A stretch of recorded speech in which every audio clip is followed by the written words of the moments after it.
How's it going, YouTube? Today, we're actually going to talk about the final Praetor cards that we're going to probably ever see unless they come up with some kind of weird variation in Commander. Because all the Praetors, at least in the story, spoilers, die. So, we're going to talk about what these guys do for us in Historic Brawl and in Commander, and maybe even a little bit in Oathbreaker. So let's figure out what's going on here, and we'll find out. First and foremost, normally I write up my thoughts on this. Today, I'm actually going to try this off the cuff and see how this goes. First up, we have Vorinclex. For 3 green, you get a 6/6 Phyrexian Praetor with Trample and Reach. And when it enters the battlefield, search for 2 forest cards, reveal them, put them in your hand, and then shuffle. So that does not mean basics. That means you can do the Triome lands that have forest types. You can do the dual lands that have forest types. You can go get anything that has a forest type on it.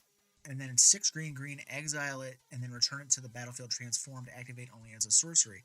The transform side is an enchantment saga called the Grand Evolution. Chapter 1, mill 10 cards, put 2 creature cards from among the milled cards onto the battlefield.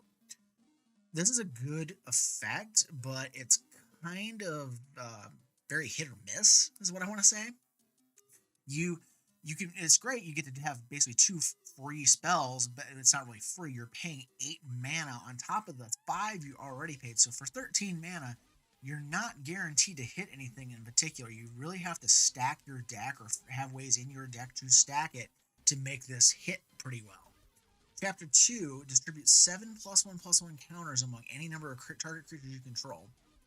So you can, make up 7 things, one bigger, or you can, stack them all up on one thing. Again, this kind of has a little bit of a hit or miss thing. You could go wide with it and distribute the counters on, 2 or 3 creatures, or you can stack them up all on one creature, but then you kind of have the whole eggs in one basket kind of scenario where someone goes, oh, you put the counters there, kill it, exile it, whatever. And then the final chapter is, until end of turn, creatures you control gain pay 1. This creature fights target creature you don't control. Exile the Grand Evolution and then return it to the battlefield front face up. So it'll exile and then come back as Vorinclex once again. You'll get 2 more forest cards out of your deck, and then you'll have a 6/6 with Trample and Reach. That said, I think this is the worst variation of Vorinclex they've ever printed. The first 2 variations were way, way better. You get, either double counters and shut their stuff down. You get, locking their mana down in the original variation. But in this case, you're getting some stuff that there's no guarantees it's actually gonna get what you want. Because if you don't have any way of getting the top of your deck set up before that mill part hits, that I mean, you're gambling. You're just rolling the dice and hoping you hit good stuff. I mean, how bad would it feel if you flipped over 10 cards and you got like mana dorks and that kind of stuff instead of like the big trampling Eldrazi's or the dinosaurs or that kind of stuff? The second prayer is Jin-gitaxias. For 3 blue, you get a 5/5 Phyrexian Praetor with Ward 2, so it's a little bit harder to get rid of. And whenever you cast a non-creature spell with mana value 3 or greater, draw a card. 3 and a blue, exile jin-gitaxias, then return it to the battlefield transformed under its owner's control. Activate only as a sorcery and only if you have 7 or more cards in hand. Well, this is blue. It's not going to be hard to get 7 cards in hand. You're going to set your deck up so you have 7 cards. You could even use this in like a blue-red deck or something like that where you're using like a wheel effect where you're drawing 7 to get this set up to trigger. And then on the backside, you get a saga called the Great Synthesis. Chapter 1, draw cards equal to the number of cards in your hand. You have no max hand size for the rest of, or as long as you control the Great Synthesis. So at bare minimum, you're drawing 7 cards on top of that. So you're going to have 14 cards in your hand for at least the next 2 to 3 turns. Chapter 2 is return all non-Phyrexian creatures to their owner's hands. Well, we have a ton of Phyrexians out now, but in like Commander and Historic Brawl, and even in Oathbreaker, unless someone's playing a Phyrexian heavy deck, like my Toxic deck that I just had the other day, then yeah, that's probably going to be a one-sided board sweep, essentially, bouncing all their stuff back to their hand, and you're going to get to keep all of your stuff if you've built the deck to have several Phyrexians in it. And then Chapter 3, you may cast any number of spells from your hand without paying their mana costs. Exile the Great Synthesis, return to the battlefield face up as jin-gitaxias. So you get Omniscience. You just drew, you drew 7 cards. You have 14 cards in your hand. There's a good chance that at least half of those spells our cards are going to be something that you can cast. So you're basically going to dump your hand onto the board minus the lands for the most part, and probably draw more cards. And this is going to come back. So you might actually have enough cards in hand when this goes off to go ahead and flip it back over. That's the dumb part about this card. It'll come back as jin-gitaxias. You will still have that clutch full of cards in your hand. Then you can just pay the 4 and exile it again. It'll go off and let you draw the cards, and then you can dump all of that because it's just, oh god, this is so stupid. It is. The only thing I notice here is I do not see the words until end of turn on that chapter 3, and I don't know if it's because they ran out of room or they forgot to put it on there, or if it's just implied that when the chapter goes off, you get to cast that stuff and you have to do it. It could be implied that you have to do it when the trigger goes off, then you can cast the stuff right then and there before you gain the priority again to flip Gitaxias back over. That might be the way this is set up, and I'm almost certain now that I think about it that that's the way it works. The next Praetor up is Elesh Norn. For 2 white, you get a 3/5 Phyrexian Praetor with Vigilance that says whenever a source an opponent controls deals you damage, or a permanent you control, so your Planeswalkers or your battles count here too, that source's controller loses 2 life unless they pay 1. This is so silly. It's like you're taxing them, and it's like, oh, I'm going to swing at you with a 1/1. Well, you have to pay 1, or you're going to lose 2 life for dealing that 1 damage. This is so dumb. And then the activation ability is 2 and a white, sacrifice 3 creatures, exile Elesh Norn, and then return it to the battlefield transformed under its owner's control. Activate only as a sorcery. Turns into the saga called the Argent Etchings. Chapter 1, incubate 2 5 times, then transform all incubator tokens you control. So for those who don't know what incubate is, you put it's an artifact on the board, not a creature, just an artifact, with the number of +1/+1 counters on the incubate line. So in this case, it's 5 tokens with 2 +1/+1 counters, but they just sit there. They're inert. They don't do anything. And then they all flip over with her ability to transform them. Then they become 0/0 Phyrexian tokens with 2 counters on them. Get that so far?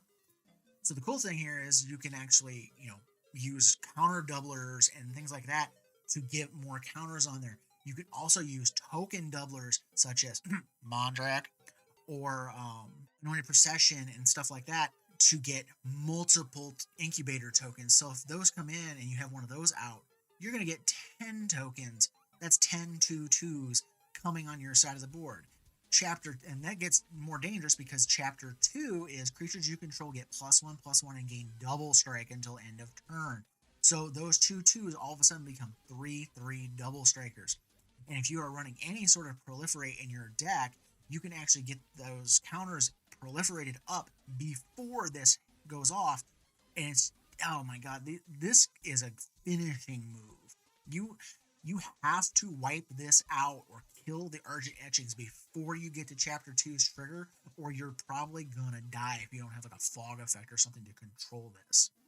And then the final chapter, Chapter 3, is destroy all other permanents except for artifacts, lands, and Phyrexians. Exile the Argent Etchings and return face up. So you got your 5 tokens. They all had double strike. They swung at somebody. Somebody's either dead or severely damaged. Their creatures are all jacked up. Even then, you may not even want to swing with it. You may just want to go to the destroy all the permanents part, and then you're sitting there with 5 2/2s and Elesh Norn flipping back over, which then you can pay 3, sack 3 of those, you'll have 2 left over, and create 5 more. So then you'll be at 7 incubate tokens, plus any other artifacts, lands, and Phyrexians that are just laying around that didn't get destroyed by Chapter 3 as it went off. All in all, this is a very, very powerful card. And if somebody does not destroy this in response to an activation, or destroy it while it's an enchantment, or just wipes the board to make the incubate tokens, nothing, somebody's going to get freaking messed up by this card.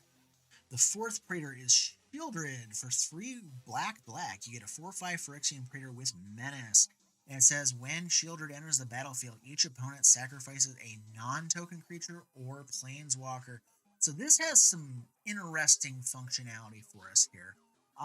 This is actually going to be the first one I talk about in a form of Oathbreaker, because this can actually force an Oathbreaker to be sacrificed on the opponent's side of the board when it comes into play, because if they have nothing else to sacrifice or they only have tokens, that Oathbreaker is going to die. In Commander and Historic Brawl, you're likely just going to nuke a creature of some sort that's not, of a ton of consequence, but it is pretty good, going off here. And then its activation is 4 and a black, so basically 5 more mana. Exile and return it to the battlefield transformed under its owner's control. Only activate as a sorcery and only if an opponent has 8 or more cards in their graveyard. So we're going to need to make them discard, kill their stuff, mill their deck, whatever we need to do to get this to be able to be activated. And then on the backside is the Saga of the True Scriptures. For Chapter 1, for each opponent, destroy up to 1 target creature or planeswalker that player controls. So here's again, with Oathbreaker, if you can get this thing to flip over, it doesn't matter if you didn't get the Oathbreaker with the sacrifice side of the card, you're going to get it with the back side in Chapter 1. Or maybe you get the Oathbreaker on the front side, and then they recast it, then you get it again. And then this is just nice. It's like, oh, your best creature, blow it up. Oh, that planeswalker, blow it up. It's gone. And then Chapter 2, each opponent discards 3 and then mills 3 cards. Holy freaking crap. This card is the best friend of Turgor God of Fright. Like, no joke. The front side's going to net you stuff. Chapter 2 is going to net you stuff because there's going to be permanents getting discarded to the True Scriptures. You're going to get stuff off of it if you have Turgor out. And then Chapter 3, put all creature cards from all graveyards onto the battlefield under your control and then exile the True Scriptures back into Shieldred. This is so freaking dumb. Because you can bring all the stuff that you've made them discard, all the stuff you destroyed, all the stuff that you've been messing around with, it's all coming to your side. This is Rise of the Dark Realms on a Saga. And then you get to do it again as long as you can knock, enough stuff into their yard or, go slam it in. I love this card. Like, this is a much more fair shielder than the Apocalypse ever was. And, I mean, it's a lot harder to use, but man, if you get a hell of a payoff if you can get this thing to go off. And then the last Praetor, and was the last one revealed, Urabrask. For 2 red, you get a 4/4 Phyrexian Praetor with first strike. So this has almost the exact same stat line as the Defiler in red, except for it's not a Kavu, like a Phyrexian Kavu like that. It's a Phyrexian Praetor.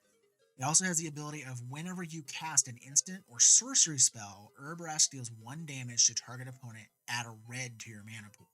That is freaking nutty because you can just cast 1 mana burn spells or 1 mana cantrips and that kind of stuff and just chain spell after spell after spell until you basically run out of mana to work with. And then it has a red, exile Urabrask, and then return it to the battlefield transformed under its owner's control. Activate only as a sorcery and only if you cast 3 or more instant or sorcery spells this turn. Okay. So you can chain the spells, and then the last one is going to leave you the red mana to flip this. That is freaking hilarious.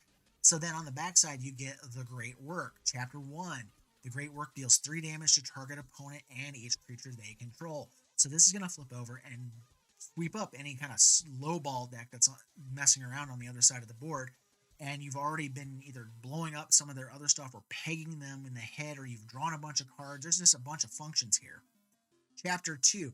Create 3 treasure tokens. All right, so we have mana to play when we're, trying to get going again. And then Chapter 3, until end of turn, you can cast instant and sorcery spells from any graveyard, not your own, any. And if the spell is cast this way, exile it instead. Exile the Great Work and return it to the battlefield. So you're going to gain access back to those spells that you've already cast to flip him the first time around. And you got Urabrask back as a 4/4, and you got treasure tokens that will allow you to cast the spells from your opponent's graveyards, so you can start stealing their stuff too if they have anything in there. Chain cast a bunch of stuff, and then flip him back over again, and he'll go ahead and hit the board and every opponent with 3 damage. You'll get 3 more treasures, and then it'll let you recast stuff again. And it's like a chain reaction engine, and you can speed this up if you have like proliferates and things like that going on. This is an interesting card. Spell slinging decks don't usually work out the best in Commander or in Historic Brawl because you need to have some kind of stuff to block and keep yourself from getting beat to death. But in this case, it might actually be worth it to play. Like, this would actually slot in really good in either like the Locust God, because all that stuff that you're slotting out there is going to create Locust tokens. It would go well in Ovika, the red blue version of the Locust God, where it creates Phyrexian goblins. Like, there's some space here, like a big red deck with like cantrips and burn spells and things like that. I like this card. I mean, I'm finally glad that Urabrask got a spell that is not the most god awful version of the Praetors. Like, he got short sticked the entire time in both of his other variations. And this one is actually, I would say, is probably the second best variation behind Elish Norn. With that said, these are the new Praetors. What do you guys think? I like them. I'm not real thrilled with Vorinclex. I think he's a little bit of a slot machine for us. Uh, you kind of get, it's kind of hard to flip some of the other ones. Like, Shieldred really has a high threshold for flipping over, but you also get a really big reward for her. And then some of the other ones, it's a very low bar. Like, Elish Norn's a very low bar because you can put her into decks with like Mondrak and Anointed Procession and stuff like that to get multiple tokens out to sacrifice and keep flipping her over and over and over again. And if you don't have any way to deal with her, you're going to get run over by her abilities. And Urabrask is just like a chain reaction engine in and of himself. And if you build the deck right around it, I mean, you don't have to do a mono red deck. You could do like a blue cantrippy deck, so blue red, where you're just like, oh, I'll opt and I'll consider and I'll just do all these cantrips. And then all of a sudden it's like, oh, I'm going to do this thing and it's going to flip over.